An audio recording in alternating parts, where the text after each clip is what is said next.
104 மெகாஹெர்ட்ஸில் உங்கள் அண்ணா சமுதாய வானொலி. புதிய சமுதாயம் படைப்போம்.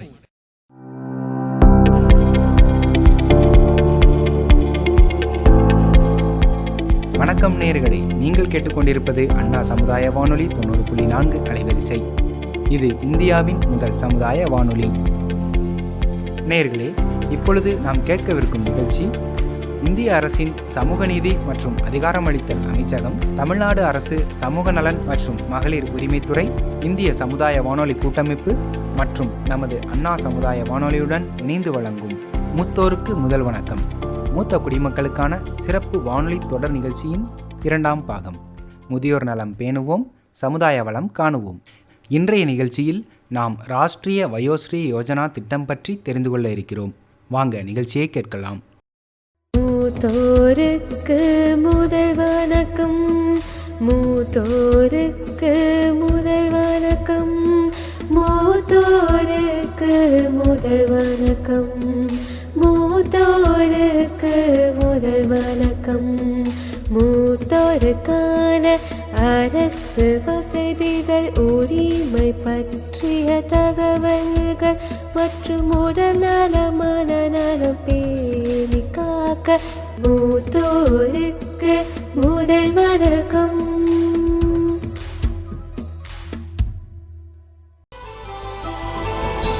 இன்றைய நிகழ்ச்சியில நாம எந்த திட்டத்தை பத்தி கேட்க போறோம் அப்படின்னா, ராஷ்டிரிய வயோஸ்ரீ யோஜனா அப்படின்ற இந்த திட்டத்தை பத்தி தான் கேட்க போறோம். இந்த திட்டத்தினுடைய முக்கியமான நோக்கம் என்ன அப்படின்னு பாத்தீங்கன்னா, 60 மற்றும் 65 வயதிற்கு மேற்பட்ட முதியவர்களுடைய வாழ்க்கையில அவங்களுடைய உடல்நலை குறைவு மற்றும் உடல் ஊனங்களுக்கு தேவையான வாழ்க்கை உதவி சாதனங்களை வழங்கக்கூடிய திட்டம் தான் ராஷ்டிரிய வயோஸ்ரீ யோஜனா அப்படின்ற இந்த திட்டம். இந்த திட்டத்தினுடைய விளக்க உரையை நாம வெறும் முறையாக கேட்கறத விட நாடகம் வாயிலாக கேட்டா இன்னும் சிறப்பா இருக்கும். நம்ம தொடர்ந்து கேட்கலாம். இந்த நிகழ்ச்சியை கேட்டுட்டு இருக்கும் நேயர்கள் அனைவருக்கும் வணக்கம்.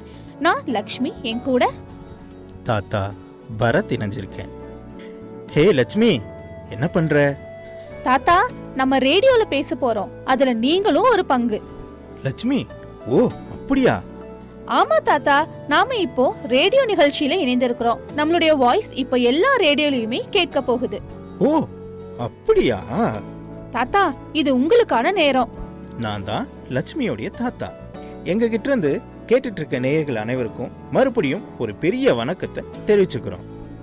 சரி, இந்த சமூக நீதி அமைச்சகத்தை பத்தி கொஞ்சம் தெரிஞ்சுக்கலாமா? அதிகாரம் அளிக்கிறது, இதுதான் இதனுடைய முக்கிய பங்கு. இது இந்திய அரசாங்கத்தினுடைய ஒரு முக்கியமான அமைச்சகம். இதனுடைய இலக்கு பாத்தீங்கன்னா, சமூகத்துல அனைத்து பிரிவினருக்கும், குறிப்பாக பின்தங்கிய மற்றும் பாதிக்கப்படக்கூடிய குழுக்களுடைய நலன், அவங்களுடைய உரிமைகளை பாதுகாக்கிறது தான் இதனுடைய முக்கிய நோக்கம். இந்த அமைச்சகம் பாத்தீங்க அப்படின்னா, சமூக சமத்துவம், நீதி, அதிகாரம் அளிக்கிறது, அது மட்டுமா பல்வேறு திட்டங்களை மக்களிடத்துல தீட்டி அதை கொண்டு போய் சேர்க்கிறதும் செயல்படுத்துறதும் ஒரு முக்கிய பங்காகவும் இருக்குது. ஆமா தாத்தா, நமது பெரியவர்கள் நம்மளுடைய பாரம்பரியம், நம்மளுடைய குடும்பத்தினுடைய பெருமை, நமது வீட்டினுடைய ஒரு வலுவான அடித்தளம். நீங்க சொல்றது முக்கியமான ஒரு பாயிண்ட். நமக்கு கற்றுத்தரது முக்கியமா பெரியவங்க தான். கூகுள்ல நாம எதை வேணும்னாலும் நம்ம தேடிக்கலாம். ஆனா நம்மளால கண்டுபிடிக்க முடியாத ஒண்ணு நம்மளுடைய பெரியவங்களுடைய அறிவும் அவங்களுடைய அறிவுரைகளை மட்டும்தான் நம்ம கூகுள்ல தேடியே கண்டுபிடிக்கவே முடியாது. உண்மைதான் தாத்தா. ஆனா இப்ப இருக்கிற இந்த மாறி வரும் காலகட்டத்துல இன்னும் நிறைய விஷயங்களை நம்ம பார்க்க வேண்டியது இருக்கு. மூத்த குடிமக்கள் துரதிருஷ்டவசமாக தனித்து விடப்படுறாங்க. அவங்களுடைய இந்த கடைசி காலத்திலயுமே அவங்க தனியாகத்தான் இருக்காங்க. இதை தீர்க்கத்தான் அரசு ஒரு முக்கிய நடவடிக்கையை எடுத்திருக்கு. மூத்த குடிமக்களுடைய நல்வாழ்வுக்கான நடவடிக்கை. ஆமா, சமூக நீதி அமைச்சகம் மற்றும் அனைத்து முதியவர்களையும் உள்ளடக்கிய மற்றும் நியாயமான சமுதாயத்தை உருவாக்க அதிகாரம் அளிக்கிறதுக்காகத்தான் இது செயல்படுது. இந்த திசையில ஒரு குறிப்பிடத்தக்க முயற்சியில தான் அடல் வாயோ அபியுதய் யோஜனா 2017 தொடங்கப்பட்ட இந்த திட்டம் நம்மளுடைய மூத்த குடிமக்களை தன்னம்பிக்கை கொண்டவர்களாக மாற்றுறதுதான் இதனுடைய ஒரு முக்கிய நோக்கமாகவும் இருக்கு. மூத்த குடிமக்களுக்கு சமூக மற்றும் பொருளாதார பாதுகாப்பையும் இது வழங்குது. சமூக நீதி மற்றும் அதிகாரமளித்தல் அமைச்சகத்தினுடைய கணக்குப்படி 1951 இந்தியாவில் மூத்த குடிமக்களுடைய மக்கள் தொகை சுமார் 19.8 மில்லியனாக இருந்தது. 2001 இந்த எண்ணிக்கை 70.6 மில்லியனாக அதிகரித்தது. 2011 மக்கள் தொகை கணக்கெடுப்புப்படி இது 103.8 மில்லியனை எட்டியது. 2026 ஆண்டுக்குள் நம்மளுடைய நாட்டுல மூத்த குடிமக்களுடைய எண்ணிக்கை சுமார் 173 மில்லியனாக இருக்கும் அப்படின்னு மதிப்பிடப்பட்டுள்ளது. லட்சுமி, இந்த புள்ளி விவரங்களை பார்க்கும்போது வரக்கூடிய நாட்கள்ல தொடர்ச்சியா அதிகரிக்கும் அப்படிங்கிறத தெளிவா நமக்கு காட்டுது. மக்கள் இப்ப நீண்ட ஆயுளோட வாழ்றதையும் பார்க்க முடியுது. இதுல ஒரு முக்கியமான ஒரு விஷயத்தை பார்க்கணும் அப்படின்னா, வயதான மக்கள் தொகையில அதிகரிச்சிருக்கிறதையும் சுகாதாரமாக பாதுகாப்பாகவும் வாழ்றத ஒரு முன்னேற்றமாகவும் நம்ம பார்க்கலாம். சமீபத்திய ஆண்டுகள்ல வசதிகள் இப்போ நிறைய இருந்தாலும் கூட நீண்ட காலம் வாழ்றத உறுதி செய்ய வேண்டியது ஒரு முக்கியமான அவசியமாகவும் இருக்கு. அதுல முக்கியமா பார்க்கணும் அப்படின்னா, பாதுகாப்பான ஒரு கண்ணியமான ஒரு உற்சாகமான வாழ்க்கையை வாழ்றதுக்கு அவங்களுக்கு நாம வழிவகை செய்யணும் இல்லையா? ஆனா இன்னைக்கு இருக்கிற காலகட்டத்துல இது நிச்சயமா ஒரு பெரிய சவாலாக தான் பார்க்க போறோம். லட்சுமி, நம்மளுடைய இந்திய நாட்டில் பார்த்தோம் அப்படின்னா முதியவங்களுக்கு எப்போதுமே மரியாதையும் அன்பும் இருக்கிறத நம்மளால மறுக்கவே முடியாது. குடும்பங்கள் நல்லா கவனிச்சிட்டு இருக்கிறதையும் நாம பார்க்க முடியுது. இருந்தாலும் மாறி வரக்கூடிய இந்த காலகட்டத்தில் கூட்டு குடும்ப வாழ்க்கை அப்படிங்கிறது கொஞ்சம் கொஞ்சமா நமக்கு மறைஞ்சு வந்துட்டு இருக்கிறதையும் நம்மளால பார்க்க முடியுது. மக்கள் இப்போது என்ன யோசிக்கிறாங்க அப்படின்னா, கல்யாணம் முடிஞ்ச உடனேயே அவங்க தனி குடும்பமாக, அதாவது தனி குடும்பமாக நம்ம போய் வாழணும் அப்படிங்கிறது தான் அதிகமாக விரும்புகிறதாகவும் புள்ளி விவரங்கள் கூட சொல்லுது. இதன் காரணமாக கூட பல வயசான பெரியவங்க தனிச்சு விடுறத நம்மளால் பார்க்க முடியுது. தங்களுடைய சொந்த குடும்பங்களால அவங்க புறக்கணிக்கப்பட்டு தனிமையில் வாழ்கிறத நம்மளால் நிறைய இடங்களில் பார்க்கவும் முடியுது. இந்த நேரத்துல பல வயசானவங்க உடல் ரீதியான சவால்கள், மன உளைச்சல் மற்றும் நிதி சிக்கல்களை எதிர்கொள்றாங்க. போதுமான சமூக ஆதரவு இல்லாம அவங்க இன்னும் அதிகமான பிரச்சனைகளோட போராடுறாங்க. முதுமை ஒரு பெரிய சமூக அக்கறையாக மாறிவிட்டது அப்படிங்கிறது இப்ப தெளிவா தெரியுது. அவங்களுடைய நிதி மற்றும் சுகாதார தேவைகளை பூர்த்தி செய்யக்கூடிய ஒரு வளர்ப்பு சூழலை நாம உருவாக்குறது மிக மிக முக்கியம். அதனால நம்மளுடைய சமூகத்தினுடைய முதுகெலும்பாக இருக்கிற நம்மளுடைய பெரியவர்கள் மதிப்பு, மரியாதை மற்றும் நம்பிக்கையோட உணரவும் முடியும். லட்சுமி, நாம இந்த நிகழ்ச்சியில எதை பத்தி நாம கேட்டுட்டு இருக்கோம் தெரியுமா? நிறைய முதியவர்கள் கேட்டுட்டு இருக்காங்க. சமூக நீதி மற்றும் அதிகாரம் அளித்தல் அமைச்சகம் சமுதாய வானொலி சங்கம் மூலமாக தயாரிக்கப்பட்டு சமுதாய வானொலிகளில் ஒளிபரப்பாயிட்டு இருக்குது. அது மட்டுமா, ஏன் இந்த நிகழ்ச்சியை ஒளிபரப்பு பண்ணுறோன்னா, மூத்த குடிமக்களுக்கான உரிமைகளை மற்றும் கண்ணியத்தை பாதுகாக்கும் நோக்கமாக இந்த நிகழ்ச்சியில் ஒரு முக்கிய நோக்கமாகவும் இருக்குது. தாத்தா, சமூக அமைச்சகத்தின் கீழ் இருக்கிற திட்டத்தை நேயர்களுக்கு ஷேர் பண்ணிக்க நான் ரொம்ப விரும்புறேன். நீதி மற்றும் அதிகாரம் அளித்தல்ல அட்டல் வாயோ அபியுதே யோஜனா அப்படிங்கிறது அரசாங்கத்தின் நிதி பாதுகாப்பு, சுகாதாரம் மற்றும் சரியான ஊட்டச்சத்தை உறுதி செய்யறது தான் இதனுடைய ஒரு முக்கிய நோக்கமாக இருக்கு.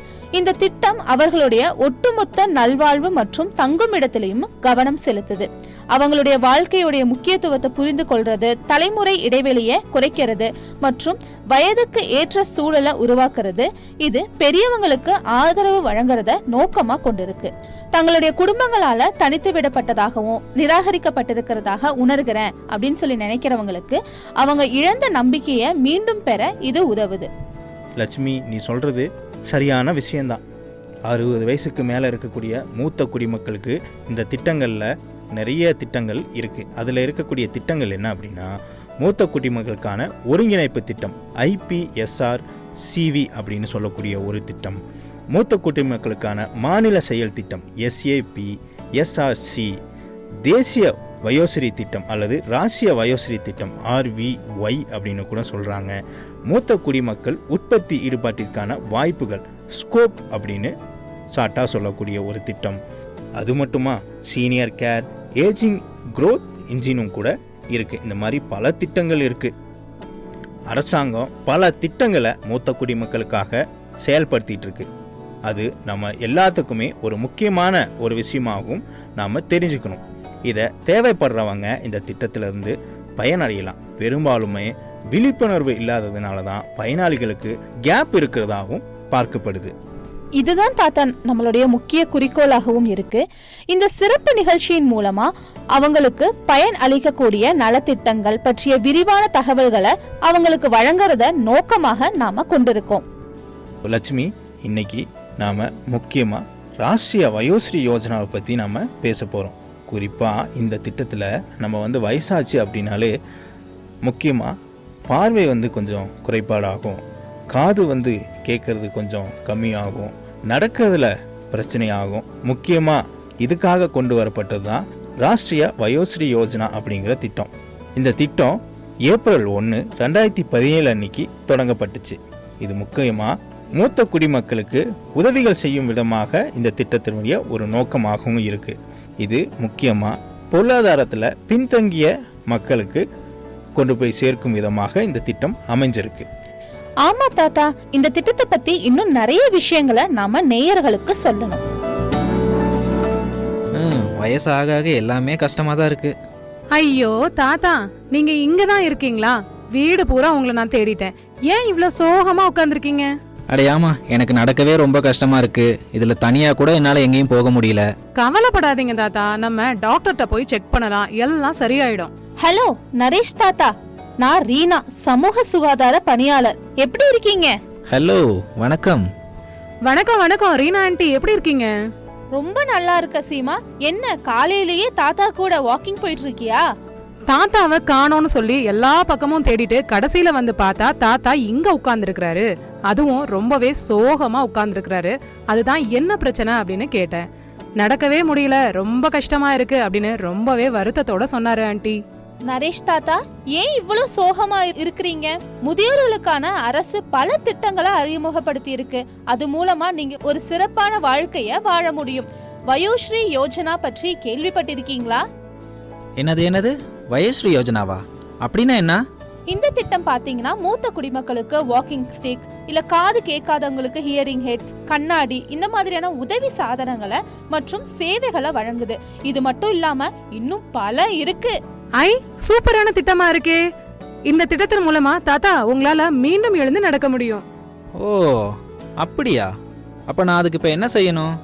இதுக்காக நீங்க ஒரு ஃபார்ம் ஃபில்அப் பண்ணணும்.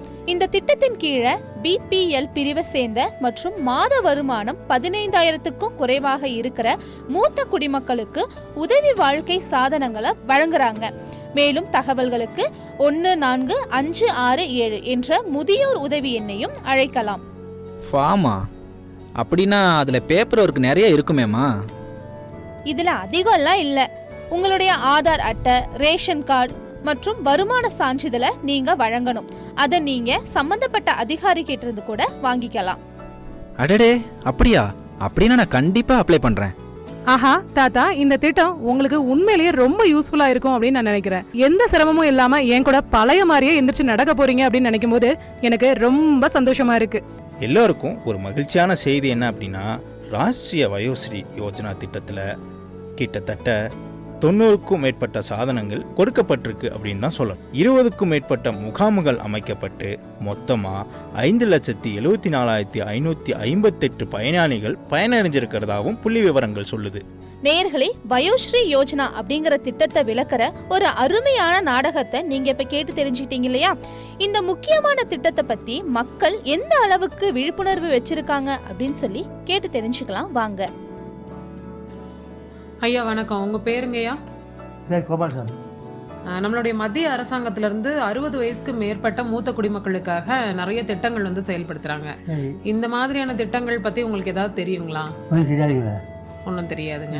இல்லைன்னா வேற ஏதாவது திட்டங்கள் இதுக்கு முன்னாடி நீங்க வாங்கியிருக்கீங்களா, இல்லை கேள்வியாவது பட்டிருக்கீங்களா? கேள்விப்பட்டதில்லை, வாங்கினது இல்லை. வணக்கம். வணக்கம். உங்க பேரு? ஆறுமுகம் கே. X army. உங்களுக்கு இந்த முதியோர்களுக்கான பென்ஷன் இருக்கு, இந்த மாதிரி சென்ட்ரல் கவர்மெண்ட்ல இருந்து பென்ஷன் தராங்க, அவங்களுக்கான உதவி தொகை எல்லாம் தராங்க, இதை பத்தி எல்லாம் உங்களுக்கு தெரியுங்களா? ஒன்றும் தெரியாது. நான் ஆர்மி பென்ஷன் மாத்திரம் தான் வாங்கிட்டு இருக்கேன். ஆர்மி பென்ஷன் மட்டும் வாங்கிட்டு இருக்கீங்க. ஆமாம். குறிப்பா நீங்க பாத்தீங்க அப்படின்னா இப்போ நீங்க கேள்விப்பட்டிருப்பீங்க இல்லையா, இந்த மாதிரி ராஷ்டிரிய வயோஸ்ரீ யோஜனான்னு சொல்லிட்டு, அதாவது முதியவர்களுக்கு வந்து காது கேட்காது, நடக்க முடியாதுன்னா அவங்களுக்கு வாக்கிங் ஸ்டிக்கு, வீல் சேரு, காது கேட்காதவருக்கு மிஷின், கண்ணாடி, இந்த மாதிரிலாம் கவர்மெண்ட்ல இருந்து அப்ளை பண்ணா கிடைக்கும். அந்த மாதிரி திட்டங்களை பத்தி உங்களுக்கு தெரியுமா? இது வரைக்கும் நீங்க கேள்விப்பட்டிருக்கீங்க? இது மாதிரி தெரிஞ்சுக்கணும், இல்ல உங்க வீட்டு பக்கத்துல இருக்க யாருக்காவது சொல்லணும் அப்படின்னா 145667 இந்த நம்பர் இருக்கு. இது வந்து ஒரு டோல் ஃப்ரீ நம்பர் மாதிரி. இதுக்கு நீங்க கால் பண்ணீங்கன்னா எல்லா டீட்டெயிலுமே சொல்லுவாங்க. அவங்க பேருங்க அட்டல் வய விஜய் யோஜனா அப்படின்னு சொல்லிட்டு அந்த ஸ்கீம் வந்து பார்த்தீங்கன்னா இந்த சீனியர் சிட்டிசன்ஸ்லாம் இருக்காங்க இல்லையா, அவங்களுக்கு ரொம்பவே ஹெல்ப்ஃபுல்லான ஸ்கீமு. ஸோ இந்த ஸ்கீம் பற்றி உங்களுக்கு யாராவது நான் இது வரைக்கும் கேள்விப்படலாம், இப்போ தான் கேள்விப்படுறோம், அதனால அதை பற்றி டீட்டெயில் தெரியல. இவ்வளோ நேரம் நம்ம கேட்டது பொதுமக்களுடைய பார்வை. ஆனால் பெரியவங்க அதை பற்றி என்ன நினைக்கிறாங்க அப்படின்னு நாம் அதை கேட்கணும் இல்லையா? வாங்க பெரியவங்க கிட்ட இந்த திட்டத்தை பற்றி எந்த அளவுக்கு விழிப்புணர்வு இருக்குது அப்படிங்கிறத நாம் கேட்டு தெரிஞ்சுக்கலாம். வணக்கம்க்கா, உங்கள் பேர் சொல்லுங்கக்கா. வனிதா. நீங்கள் என்ன வேலை பார்த்துட்ருக்கீங்க? ஹவுஸ் ஒய்ஃபாக இருக்கீங்களா?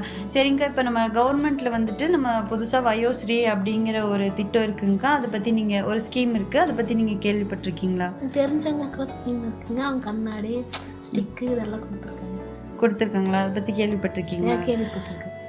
வணக்கம்க்கா, உங்கள் பேருன்னு சொல்லுங்கக்கா. என் பேர் ஞானமணி. சரிங்கக்கா, நீங்கள் என்ன வேலை பார்த்துட்ருக்கீங்க? வேலைக்கெல்லாம் போகிறதில்ல, ஹவுஸ் ஒய்ஃபாக தான் இருக்கேன். ஹவுஸ் ஒய்ஃபாக இருக்கீங்களா? சரிங்கக்கா, இப்போ கவர்மெண்ட்டில் வந்துட்டு வயோஸ்ரீ அப்படிங்கிற ஒரு திட்டம் இருக்குங்கக்கா. அதை பற்றி நீங்கள் கேள்விப்பட்டிருக்கீங்களா? ஏதாவது தெரியுங்களா? அதான் சின்ன சின்ன விஷயம் கேள்விப்பட்டேன். கண்ணு குறைபாடு, பார்வை குறைபாடு இருக்கிறவங்களுக்கு கண்ணாடி கொடுக்கறது, நடக்க முடியாதவங்களுக்கு அந்த வீல் சேரு, அப்புறம் இந்த மாதிரி சின்ன சின்ன 60 வயசுக்கு மேலானவங்களுக்கு சின்ன சின்ன உதவி செய்கிற மாதிரி கேள்விப்பட்டிருக்கிறேன். வணக்கம்க்கா, உங்கள் பேர் சொல்லுங்கக்கா. என் பேர் ஜூலியட். ஜூலியட்டுங்களா? சரி, நீங்கள் என்ன வேலை பார்த்துட்ருக்கீங்கக்கா? கூலி வேலை பார்த்தீங்களா? சரிங்கக்கா, இப்போ கவர்மெண்ட்டில் வந்துட்டு இந்த மாதிரி வயோஸ்ரீ அப்படிங்கிற ஒரு திட்டம் இருக்குங்கக்கா. அதை பற்றி உங்களுக்கு தெரியுங்களா? அந்த திட்டம் கண்ணு தெரியாதவங்களுக்கு, காது கேட்காதவங்களுக்கும் ஹெல்ப் பண்ணுற மாதிரி. சரிங்கக்கா, ரொம்ப தேங்க்ஸுங்கக்கா. வணக்கம்ண்ணா, உங்கள் பேர் சொல்லுங்கண்ணா. ஆரம்பங்க. அண்ணா, நீங்கள் என்ன வேலை பார்த்துட்ருக்கீங்க? நான் தடிமரத்துக்கு போகிறேங்க. சரிங்கண்ணா, இப்போ நம்ம கவர்மெண்ட்டில் வந்துட்டுங்கன்னா வயோஸ்ரீ அப்படிங்கிற ஒரு திட்டம் இருக்குங்கண்ணா. அதை பற்றி நீங்கள் கேள்விப்பட்டிருக்கீங்களா? உங்களுக்கு தெரியுங்களா? ஆமாங்க, நான் வந்து அந்த திட்டத்தை வந்து கேள்விப்பட்டிருக்கேங்க. எங்கன்னு கேட்டிங்கன்னா, நான் ஒரு தடவை வந்துட்டு ஆனிஸ்க்கு போனேன். அங்கே வந்துட்டு கண் முகாம் வந்துட்டு நடத்திட்டு இருந்தாங்க. அப்போ என் கண்ணில் வந்து கொஞ்சம் குறைபாடு இருக்குது, கொஞ்சம் கண்ணாடி போட்டுக்கோங்க அப்படின்னாங்க. அப்போ நான் சொன்னேன், அந்த கண்ணாடியெலாம் வாங்குற அளவுக்கு என்கிட்டலாம் காசு இல்லை அப்படின்னு சொன்னேன். அப்போ வந்து அவங்க என்ன சொன்னாங்கன்னா, ஒரு திட்டம் இருக்குது அப்படின்னாங்க. இப்போ நீங்கள் சொன்னீங்களே வயோஸ்ரீ, அந்த ஏதோ வயோஸ்ரீயா என்னமோ சொன்னாங்க. அந்த திட்டத்தை பற்றி, அந்த திட்டத்தில் வந்துட்டு கண்ணாடி தருவோன்னா வாங்கிக்கிறீங்களான்னு கேட்டாங்க. சரி, நான் வாங்கிக்கிறேன் அப்படின்னு சொன்னேன். அதனால எனக்கு அந்த திட்டம் தெரியுங்க. இப்போ பார்த்தீங்கன்னா நேயர்கள் அவங்களுடைய தனிப்பட்ட அனுபவத்தை நம்ம கூட பகிர்ந்துக்கிட்டாங்க இல்லையா? அவங்களுடைய குரல் வாயிலாகவும் நம்ம கேட்டிருந்தோம் இல்லையா?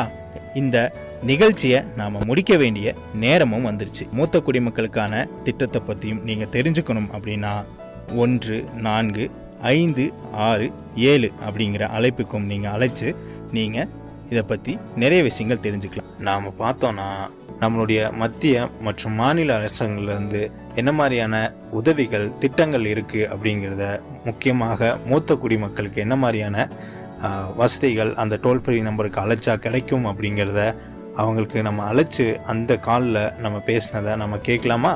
சார், நம்மளோட ஹெல்ப்லைன் பார்த்தீங்கன்னா மத்திய அரசு, மாநில அரசு ரெண்டு இணைந்து நடத்துகிற ஹெல்ப்லைன் தமிழ்நாட்டில் சமூக நலத்துறை கீழே வந்து இயங்கிட்டு இருக்கு சார். இந்த உதவின்னு பார்த்தீங்கன்னா காலையில் 8 மணிலேருந்து இரவு 8 மணி வரைக்கும் செயல்படும். வாரத்தில் 7 நாட்களுமே செயல்பட்டு இருக்கு. 60 வயசுலேருந்து 60 வயசு மேலே உள்ளவங்களுக்காக இயங்கிட்டு இருக்குங்க. நம்ம முதியோருக்காக ஒரு 4 வகையான உதவிகள் பண்ணிட்டு இருக்கோம். அதுல முதலாவது உதவி என்னன்னு பார்த்தீங்கன்னா தகவல் தொடர்பான உதவிகள்.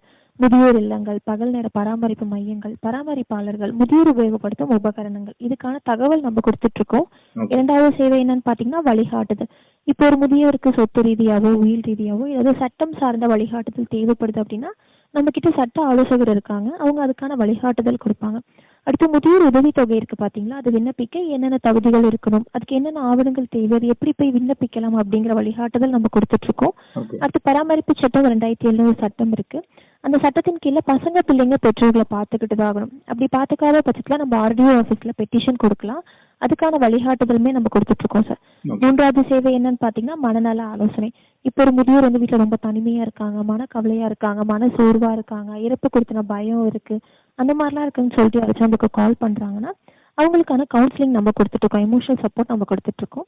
4வது சேவை என்னன்னு பார்த்தீங்கன்னா கள அளவிலான ஆதரவு, ஃபீல்டு சப்போர்ட் பண்ணிகிட்ருக்கோம். எதுக்காக அப்படின்ட்டு பார்த்தீங்கன்னா இப்போ ஒரு ஆதரவற்ற முதியவர் வந்து road side, railway station, bus stop, platform இந்த மாதிரிலாம் இருக்காங்கன்னு சொல்லிட்டு நம்மளுக்கு யாராச்சும் கால் பண்ணுறாங்கன்னா சமூக நலத்துறை உதவியோடு அவங்கள மீட்டு நம்ம முதியோர் இல்லத்தில் சேர்த்துட்ருக்கோம். இல்லை உங்களுக்கு குடும்பங்கள்லாம் இருக்குது அப்படிங்கிற பட்சத்தில் அவங்களோட வீட்டு முகவரியை கண்டுபிடிச்சி குடும்பத்தோடு ஒன்று சேர்த்துட்ருக்கோம். கடைசியாக வந்துட்டு இப்போ ஒரு முதியோர் வந்துட்டு அவங்களோட பசங்களோ பிள்ளைங்களோ வந்துட்டு வீட்டில் அடிக்கிறாங்க, துன்புறுத்துறாங்க, தகாத வார்த்தைகளால பேசுகிறாங்க, வீட்டை விட்டு ஒதுக்கி வைக்கிறாங்க, சொத்து ரீதியாக துன்புறுத்துறாங்க, செக்ஷுவலாக அப்யூஸ் பண்ணுறாங்க, ஸோ இந்த மாதிரியெல்லாம் பண்ணிட்டு இருக்காங்க அப்படின்னு சொல்லி நம்மளுக்கு கால் பண்ணுறாங்கன்னா அதுக்கு என்ன பண்ணலாம் அப்படிங்கிறத நம்ம சொல்லிட்டு இருக்கோம் சார். ஸோ இந்த மாதிரி ஒரு 4 வகையான உதவிகள் தான் நம்ம முதியோருக்காக பண்ணிட்டு இருக்கோம். இது இல்லாமல் வேற ஏதாவது உதவி தகவல் தேவைப்படுதுன்னு சொல்லிட்டு நம்மளுக்கு கால் பண்ணுறாங்க, இல்லை ரிட்டைர்மெண்ட் சம்மந்தமாக இந்த மாதிரிலாம் ஏதாவது கேட்குறாங்கன்னா அதுக்கு எங்கே போய் கேட்கலாம் அப்படிங்கிற மாதிரி நம்ம சொல்லிட்டு இருக்கோம். நிறைய பேர் என்ன நினைச்சிட்டு இருக்காங்க, நம்ம ரிட்டைர்மெண்ட் சம்பந்தமாக பண்ணிட்டு இருக்கோம் அப்படின்னு சொல்லிட்டு நினைச்சிட்டு இருக்காங்க. நம்ம வந்து ரிட்டைர்மெண்ட் பென்ஷன் பார்க்கறதுல நம்ம வந்து அந்த முதியோர் உதவித்தொகை 1000 ரூபாய் உதவித்தொகை இருக்கு பார்த்தீங்கன்னா அதுக்கான வழிகாட்டுதல் மட்டும் கொடுத்துட்டு இருக்கோம் சார். ஸோ இந்த மாதிரி ஒரு 4 டைப் ஆஃப் சர்வீஸ் தான் நம்ம பண்ணிட்டு இருக்கோம். இன்னைக்கு நிறைய மூத்தவர்கள் வந்து 1, 4, 5, 6, 7க்கு அழைக்கும் போது சரியான இணைப்பு கிடைக்கிறது இல்லை அப்படிங்கிற மாதிரியான தகவலும் கிடைக்குது. ஸோ அதுக்கு என்ன மாதிரியான முயற்சிகள் எடுக்கலாம்? அது ஏதோ நெட்வொர்க்ல ஏதாவது பிரச்சனை இருந்தாலுமே அந்த மாதிரியான காரணங்களால கூட இருக்கலாம் சார். ஸோ வந்துட்டு அது இல்லாமல் ஆஃப்டர் 8 அதாவது நைட் 8 மணிக்கு அப்புறம் கால் பண்ணுறாங்க, இல்லை காலையில் 8 மணிக்கு முன்னாடி கால் பண்ணியிருக்காங்க அப்படின்னாலுமே உங்களுக்கு லைன் கிடைக்காம இருக்கும். ஆனால் அந்த மாதிரி யாராவது கால் பண்ணியிருக்காங்க காலையில் 8 மணிக்கு முன்னாடி நைட் 8 மணிக்கு அப்புறம் கால் பண்ணியிருக்காங்க அப்படின்னா நாங்கள் மறுபடியும் உங்களுக்கு கண்டிப்பாக கால் பண்ணுவோம் சார். ஓகே மேம், மிக்க நன்றி மேம். அந்த மாதிரியுமே கால் பண்ணி பேசுவோம். ஓகே, மிக்க நன்றி மேம். இந்த நிகழ்ச்சியிலிருந்து நாம கிளம்புறதுக்கு முன்னாடி நம் பெரியவங்க நமக்கு நிழல் தரும் மரங்களை போன்றவங்க அப்படிங்கறத உங்களுக்கு நினைவூட்டுறோம். நம் பெரியவர்களோட இருக்கிறது போதுமானது. ஏன் அப்படின்னா அவர்களோட நாம இருக்கும்போது நம்ம பாதுகாப்பாக உணர வைக்குது. நாம் பெரியவர்களோட நேரத்தை செலவிட கொஞ்ச நேரத்தை ஒதுக்குங்க. ஏன் அப்படின்னா எல்லாத்தையும் கூகுள்ல இருந்து கண்டுபிடிக்க முடியாது. நேர்களே, இதுவரைக்கும் நீங்க ராஷ்டிரிய வயோஸ்ரீ யோஜனா திட்டத்தை பத்தின ஒரு சிறப்பு நிகழ்ச்சியாக கேட்டிருப்பீங்க. இந்த நிகழ்ச்சியானது இந்திய அரசின் சமூக நீதி மற்றும் அதிகாரம் அளித்தல் அமைச்சகம் மற்றும் இந்திய அரசின் சமுதாய வானொலி சங்கங்கள் இணைந்து சமுதாய வானொலி வாயிலாக உங்களுக்கு வழங்கியது. மத்திய மற்றும் மாநில அரசுகள் இணைந்து தமிழக அரசின் சமூக நலத்துறையின் கீழ் இத்திட்டங்கள் செயல்படுத்தப்படுகின்றன. இப்ப நாங்க எல்லாருமே ஒன்னா உங்ககிட்ட இருந்து கிளம்ப வேண்டிய நேரமும் எங்களுக்கு வந்துருச்சு. மீண்டும் அடுத்த நிகழ்ச்சியில உங்களை சந்திக்கும் வரை உங்களிடமிருந்து விடைபெறுவது உங்கள் ஆர்ஜே அனுஷா, ஆர்ஜே ஸ்னேகா மற்றும் ஆர்ஜே மாணிக்கம். மூத்தோர்கள் நலம் பேணுவோம், சமூக வளம் காணுவோம். நேர்கள் இதுவரை கேட்டது இந்திய அரசின் சமூக நீதி மற்றும் அதிகாரமளித்தல் அமைச்சகம், தமிழ்நாடு அரசின் சமூக நலன் மற்றும் மகளிர் உரிமைத்துறை, இந்திய சமுதாய வானொலி கூட்டமைப்பு மற்றும் நமது அண்ணா சமுதாய வானொலியுடன் இணைந்து வழங்கிய மூத்தோருக்கு முதல் வணக்கம், மூத்த குடிமக்களுக்கான சிறப்பு வானொலி தொடர் நிகழ்ச்சியின் 2ஆம் பாகம். முதியோர் நலம் பேணுவோம், சமுதாய வளம் காணுவோம். நன்றி, வணக்கம்.